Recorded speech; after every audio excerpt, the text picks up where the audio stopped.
Hello, আসসালামু আলাইকুম। কেমন আছেন সবাই? আশা করি সবাই ভালো আছেন। আমরাও ভালো আছি আপনাদের দোয়ায়। তো অনেকদিন পর আপনাদের মাঝে আবার ফিরে আসলাম। আসলে কিছু ব্যস্ততার কারণে এতদিন আমি ব্লগ কন্টিনিউ করতে পারিনি। এর মাঝে আমরা গ্রামের বাড়িতে গিয়েছিলাম, সেখানে ব্লগ করা হয়েছে, আপনাদের সাথে শেয়ার করব একটু আস্তে আস্তে। যেহেতু আরেক জায়গা থেকে আসলাম আবার বাসায়, গুছগাছ আছে, সো সময় করে উঠতে পারছি না।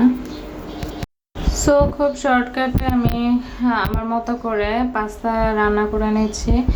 আর এভাবে খেতে আমার ভালো লাগে। আমি মাঝে মধ্যে মানে সময় না থাকলে অনেক সময় ওই হোয়াইট ক্রিম পাস্তা বা ওইভাবে গর্জিয়াসভাবে করা হয় না, তো আমি অনলি এইভাবে সিম্পলভাবে করে খেয়ে থাকি। তো সেভাবেই আমি করছি নাস্তাটা।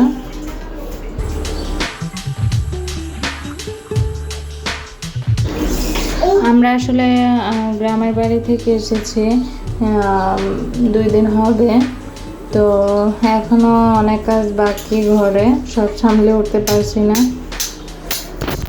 তো আমরা এই যে শর্টকাটে সকালে নাস্তাটা করে নিচ্ছি।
চুলায় আমার ছেলের জন্য একটু খিচুড়ি বসিয়ে দিয়েছি।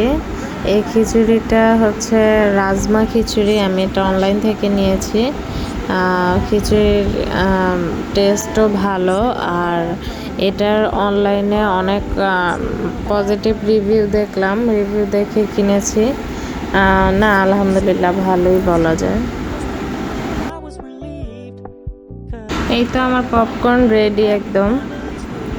আর এখানে জলপাইগুলো পেকে যাচ্ছিল, তাই তাড়াতাড়ি করে জলপাইগুলো সিদ্ধ করে আমি হাতে ভেঙে রেখে দিলাম রেডি করে।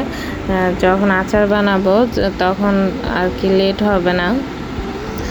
আর এখানে 5 ফোড়ন আর শুকনো মরিচ নিয়ে নিয়েছি আচারের জন্য। আসলে সামনে রেখে দিব এটা, যেন কালকে ঘুম থেকে ওঠার সাথে সাথে এটা করে ফেলতে পারি। এটা ভেজে ব্লেন্ডার করে রাখবো। হ্যাঁ, আর এটা কালকে ব্লগে দেখতে পাবেন। সো আজকের ভিডিওটি এই পর্যন্তই। আল্লাহ হাফেজ।